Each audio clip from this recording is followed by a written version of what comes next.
C'est ce mercredi 18 avril que se tient la toute première plénière à l'Assemblée nationale sous l'égide d'Aubin Minakou. Cette séance est convoquée pour donner des orientations sur la mise en place des commissions parlementaires. Et à la Haute Cour suprême de justice, pas moins de 200 recours ont été déclarés non fondés. La Haute Cour poursuit sa branchée l'examen de contentieux électoraux des législatives nationales du 28 novembre. Cette triste nouvelle enfin, Kayoumi Beya, ancien célèbre journaliste animateur, notamment du show culte Libala Boussembo à la chaîne nationale RTNC n'est plus. Kayoumi Beya a tiré sa révérence depuis ce matin à Toronto au Canada où il vivait. L'information a été confirmée par sa famille. Bienvenue à tous et merci de nous rejoindre sur Télé 50. C'est ce mercredi 18 avril que se tient la toute première plénière à l'Assemblée nationale sous l'égide d'Aubin Minakou. Cette séance est convoquée pour donner des orientations sur la mise en place des commissions parlementaires. Sachez que mardi matin, le chef de l'État, Joseph Kabila, a reçu l'ensemble de membres du bureau définitif et lundi, le nouveau bureau a effectué une visite d'inspection dans les différents services administratifs de la Chambre basse du Parlement. Question de s'assurer de la bonne gestion des finances publiques. Nous y reviendrons. Le bureau de la Commission électorale nationale indépendante vient de repousser la clôture de l'atelier d'évaluation du processus électoral.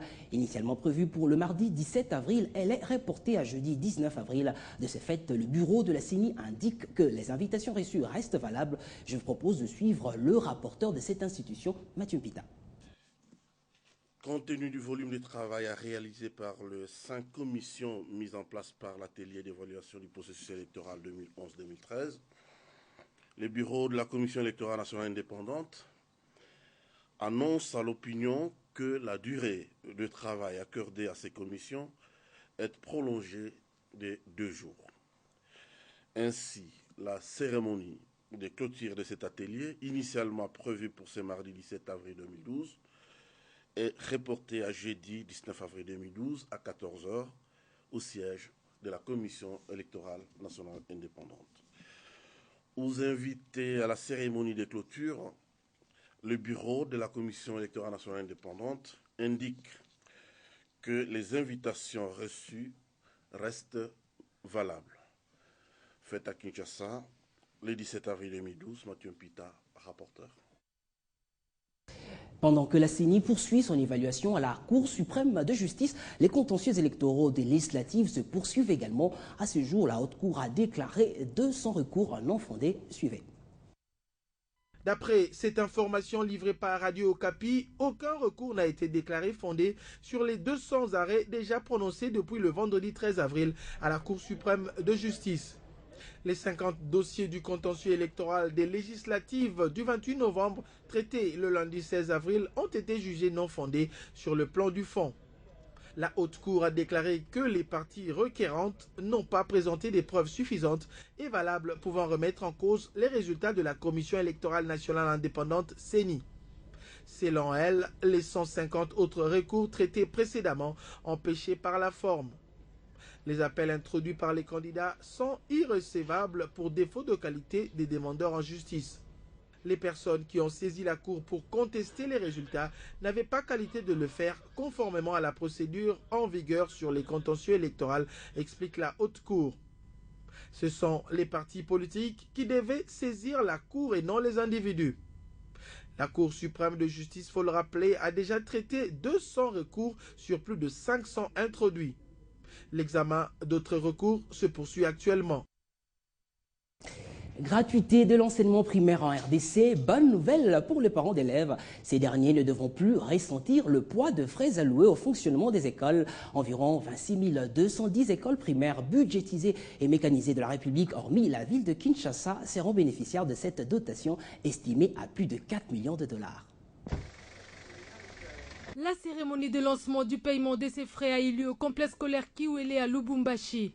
Près de 26 210 écoles primaires bénéficient de cette dotation de 4 761 540 dollars américains à travers le pays, excepté les écoles de Kinshasa. Ces financements de la Banque mondiale entrent dans le cadre du projet d'appui au redressement du secteur de l'éducation. Cette somme vient s'ajouter à l'enveloppe de 600 dollars que le gouvernement alloue annuellement aux écoles pour leur fonctionnement et soutenir ainsi la vision du chef de l'État dans la mise en œuvre progressive de la gratuité de l'enseignement primaire en RDC. Le président de la République a fait de l'éducation de nos enfants une de ses priorités. Et cette priorité ne devrait pas être théorique. Aujourd'hui, nous, comme ministère de l'EPSP, nous la traduisons en réalité en payant les frais de fonctionnement des écoles primaires publiques. Vous noterez que dans chaque province, il y a des comptes ouverts. Donc, il ne s'agit pas d'un comptable qui quitte Kinshasa avec des malles d'argent pour les distribuer aux écoles, mais dans chaque province, nous avons des comptes et il y a des personnes habilitées à retirer cet argent. Alléger progressivement la charge des parents et plus d'enfants à l'école, conformément aux objectifs du millénaire pour le développement, c'est l'objectif qui se fixe le gouvernement congolais via le projet PARS. 2 manuels de procédure relatives à une bonne utilisation de ces frais ont été remis au directeur des écoles bénéficiaires pour faire un bon usage de ces fonds de fonctionnement et des salaires de plus de 17 355 enseignants. Plusieurs objectifs visant la promotion de l'éducation en RDC ont été assignés au PARS depuis 2008 pour un montant de 150 millions de dollars dans le cadre de la coopération entre la RDC et la Banque mondiale. On reste en province, rendons-nous au Kasaï occidental où l'ouverture de la session ordinaire de l'Assemblée provinciale s'est beaucoup plus penchée sur les cris d'alarme de la population sur les tracasseries routières. Des précisions dans cette correspondance de Bruno Ngoï. Ouverture officielle de la session ordinaire de mars 2012 à l'Assemblée provinciale du Kasaï occidental. C'est à 13h50, local de ce lundi, que le président de l'Assemblée provinciale, Omer Mijimbu, et les autres membres du bureau ont fait leur entrée dans la salle de réunion du bâtiment administratif après l'entrée dans la salle du gouverneur de province Hubert Kabasubabo. Plusieurs invités ont suivi attentivement les discours d'ouverture de la session par l'honorable président de l'Assemblée provinciale du Kasaï occidental qui a indiqué que les honorables députés provinciaux se pencheront dans cette session ordinaire de mars 2012 au traitement des édits restés en cours en juillet 2011 à l'examen des missions présentées par les députés et inscrits au calendrier, a poussé le gouvernement provincial à trouver solution aux cris d'alarme de la population suite aux tracasseries administratives concernant les barrières routières. Omer Mijimbu a ajouté que le bilan d'actions faites lors des précédentes sessions est positif car 12 édits ont été votés et d'autres en cours. 233 missions ont été effectuées et même des questions orales et d'actualité. Certains députés provinciaux ont été votés députés nationaux. Le cas de l'ancien vice-gouverneur Adolphe Komwessa a été cité pour être remplacé. De Kananga, Brinchingo Inzembele, Télé 50. Et au Bandundu, la session ordinaire était consacrée à la publication de la liste définitive des candidats gouverneurs de cette province. Dadou Ekiome pour plus de détails. Jour J-13 pour que la province du Bandundu voie l'effectivité de l'élection du gouverneur et vice-gouverneur prévue pour ce 30 avril 2012. Depuis la publication de la liste définitive par la Cour d'appel de Bandundu, les yeux de Bandundois sont ouverts pour voir comment la province du Bandundu trouvera son décollage à travers cette élection. La course est de 5-5, dont 5 candidats au poste de gouverneur et 5 autres au poste de vice-gouverneur. Dans la ville de Bandundu, siège des institutions de la province, aucun candidat gouverneur est présent. Et surtout que tous ne sont pas résidents dans la province. Ce plus leurs mandataires qui travaillent à leur place. Mais du moins, presque tous les candidats vice-gouverneurs sont déjà présents à Bandundu-Ville et surtout que la plupart d'entre eux sont des députés provinciaux qui viennent de prendre part à l'ouverture de la 10e session ordinaire de l'Assemblée provinciale du Bandundu, ouverte ce lundi 16 avril 2012. Session qui sera plus focalisée sur cette élection du gouverneur au Bandundu. Soucieux de l'avenir de cette province, toute la population du Bandundu se constitue en garde-fou pour bouter tout mouvement de corruption auprès des grands électeurs qui sont les députés provinciaux et continue à leur inviter à faire un choix judiciaire. Mais dans la ville, se plissent les candidats Jean Kamisendou qui est favori et c'est de lui que la population bandundoise se repose pour cette élection du gouverneur. Attendons donc la vérité des urnes. Depuis Bandundu-Ville, Dadou Ekiom, tous les 50. Retour dans la capitale pour parler salubrité. Tous les occupants ou responsables de parcelles sont tenus de maintenir la propreté jusqu'à 10 mètres de leur limite à front de rue. Décision du gouvernement provincial de Kinshasa qui invite à cet effet la population à prendre des mesures d'assainissement sous peine d'amende. 150 à 10 000 $ américains, c'est la pénalité de la taxe dite d'assainissement qui va être très bientôt instaurée dans la ville de Kinshasa. Cette disposition n'a d'autres objectifs que de rendre salubre la capitale de la République démocratique du Congo. Et pour sa concrétisation, une note d'alerte sera déposée aux propriétaires et occupants des parcelles et autres unités de production où l'insalubrité sera constatée. C'est la régie d'assainissement et des travaux publics de Kinshasa qui s'occupe de l'application de cette décision qui paraît salvatrice pour le gouvernement provincial de Kinshasa. Le ministre provincial de l'économie et finances a indiqué que le gouvernement provincial ne fait qu'appliquer une loi qui existait déjà. Il y a un arrêté qui date de 2010 pour la contravention imposée à ceux qui causent l'insalubrité. C'est cet arrêté que nous voulons mettre en application. Le gouvernement provincial de Kinshasa a pris cette décision pour impliquer la population dans la lutte contre l'insalubrité qu'elle dit mener depuis 5 ans.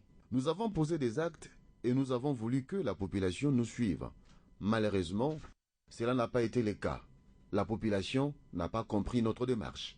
Il y a peu, une commission interinstitutionnelle composée du ministère des Finances, celui des ITPR et le gouvernorat de Kinshasa a été mise sur pied pour justement pallier à ces problèmes récurrents dus à l'insalubrité. Et pour ce faire, 129 millions de $ américains devraient être disponibilisés pour assainir la capitale de la République démocratique du Congo. Cependant, l'autorité urbaine ne dit rien sur ce qu'il a réellement déjà fait avec d'autres recettes générées par ses multiples services. En sport, handball, sauf imprévu, les 2 représentants de la RDC, à savoir JSK chez les messieurs et Héritage chez les dames, vont quitter la capitale congolaise ce mardi pour Tunis, où ils prendront part au 28e championnat d'Afrique de clubs de handball prévu du 19 au 30 avril prochain. Pour la Fédération congolaise de handball, tous les moyens sont mis à la disposition de ce club pour ramener de bons résultats. Et c'est ce mardi que se joue le premier match aller de la demi-finale de la Ligue des champions d'Europe. Le Bayern Munich à domicile sera opposé au Real de Madrid. Quant à la deuxième demi-finale aller de cette prestigieuse compétition, elle se jouera demain en Angleterre. Elle va opposer Chelsea au FC Barcelone. De belles affiches à suivre absolument. Et pour finir, je vous le disais en titre, l'ancien célèbre journaliste animateur notamment du show culte Libala Bosembo à la chaîne nationale RTNC n'est plus. Kayumbi Beye a tiré sa révérence depuis ce matin à Toronto, au Canada où il vivait. L'information a été confirmée par sa famille. Je vous propose de suivre les témoignages de quelques-uns de ses proches.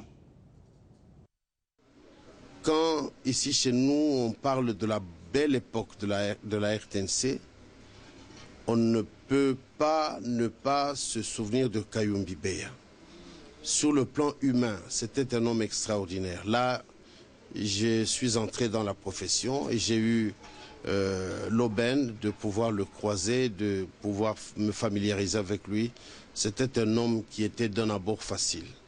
Il avait l'humour, le bon humour à la pointe des lèvres et c'était quelqu'un qui savait transformer même ses ennemis en amis.